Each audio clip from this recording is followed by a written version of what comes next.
Bonjour et bienvenue dans cette capsule qui concerne les énoncés géométriques. Alors, ces énoncés seront utiles plus tard dans le chapitre. On va les utiliser pour justifier certains raisonnements. Ici, c'est une liste qui est non exhaustive, c'est quelques énoncés, il y en existe d'autres, mais ce sont les principaux que nous allons utiliser. Alors, dans un premier temps, la somme des mesures des angles intérieurs d'un triangle est de 180 degrés. C'est un énoncé que vous connaissez déjà. Ici, on vous met en évidence la notation pour la mesure d'un angle, donc le M pour mesure, le symbole de l'angle et la lettre. Donc l'angle A, ici, c'est l'angle qui est ici, et la mesure de l'angle A plus la mesure de l'angle B plus la mesure de l'angle C donne 180 degrés. Les angles opposés par le sommet sont congrus. Des angles opposés par le sommet ici, il en existe une paire qu'on vous a identifiée juste ici, mais il existe également 7 paires d'angles dans laquelle on va utiliser deux coches pour montrer que leurs mesures sont les mêmes. Donc, on ne peut pas utiliser une coche puisque tous les angles qui porteraient la mention une coche seraient congrus, mais ici, ce n'est pas le cas. Ensuite, la somme des mesures des angles qui forment un angle plat est de 180 degrés. Un angle plat, ici, on l'obtient à l'aide d'une ligne droite. Et vous remarquez qu'on utilise trois lettres pour montrer l'angle qu'on considère. Donc, la mesure de l'angle ACD, on comprend que c'est l'angle qui est ici qu'on considère.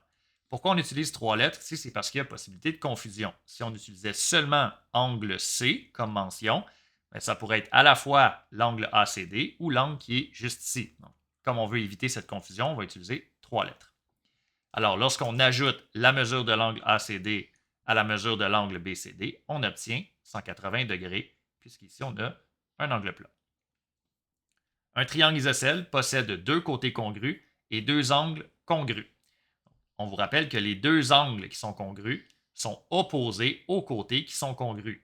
Opposés, qui veut dire en face. Donc, les angles congrus sont opposés aux côtés congrus dans le triangle isocèle. Un triangle équilatéral possède trois angles mesurant 60 degrés et trois côtés congrus. Ici, on aurait pu seulement dire que les trois angles dans le triangle équilatéral sont congrus, mais on vous a donné le 60 degrés, puisque, étant congrus, 180 degrés, c'est la somme de la mesure de ces trois angles, divisé par 3, on obtient 60 degrés. Donc, c'est une information supplémentaire qu'on vous donne. Les angles opposés et les côtés opposés du parallélogramme sont congrus. Les côtés opposés, AD et CB, sont congrus. Une coche chacun. Deux coches pour AB et CD. Ce sont des côtés opposés. Et on vous rappelle qu'ils sont également parallèles, puisque lorsqu'on travaille avec un parallélogramme, par définition, on a des côtés parallèles. Les angles A et C, qui sont opposés, sont congrus. Et les angles B et D, opposés également, sont congrus.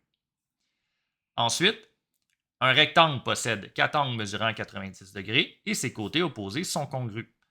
Un rectangle, c'est comme un parallélogramme dans lequel on retrouve des angles droits. Donc ici, on a les mêmes caractéristiques.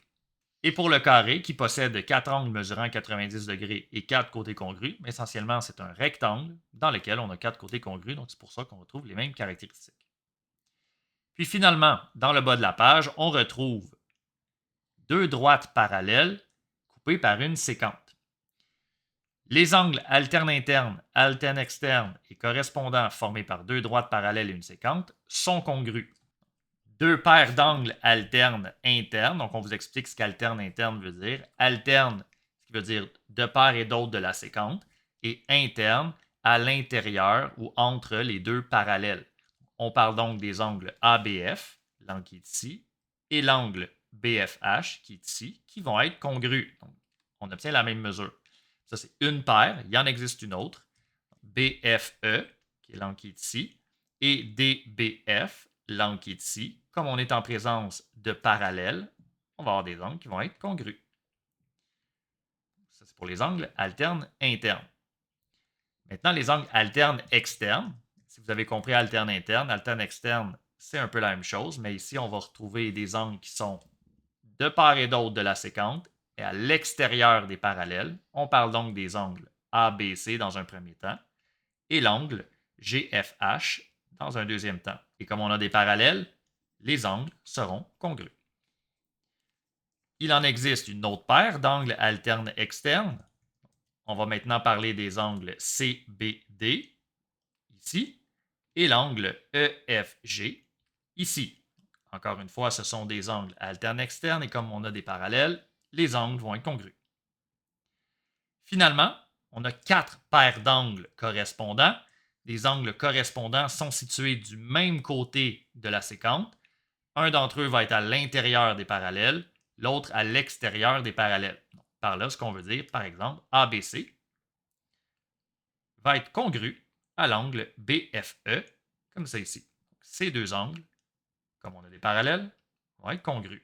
Il en existe 3 autres paires, l'angle ABF qui est ici, l'angle EFG qui sont également congrus, l'angle BFH et l'angle CBD qui est ici, et finalement l'angle DBF qui est ici et l'angle GFH. Alors ici, on vous met en garde, les angles alterne interne, alterne externe et correspondants existent, même quand on n'est pas en présence de droite parallèle. Ici, les angles ne seraient pas congrus, si c'était le cas. Ce qui va nous intéresser, nous, dans le chapitre, c'est quand on a des parallèles, et ces angles vont être congrus, et on va les utiliser pour justifier nos raisonnements. Voilà, c'est ce qui complète la capsule.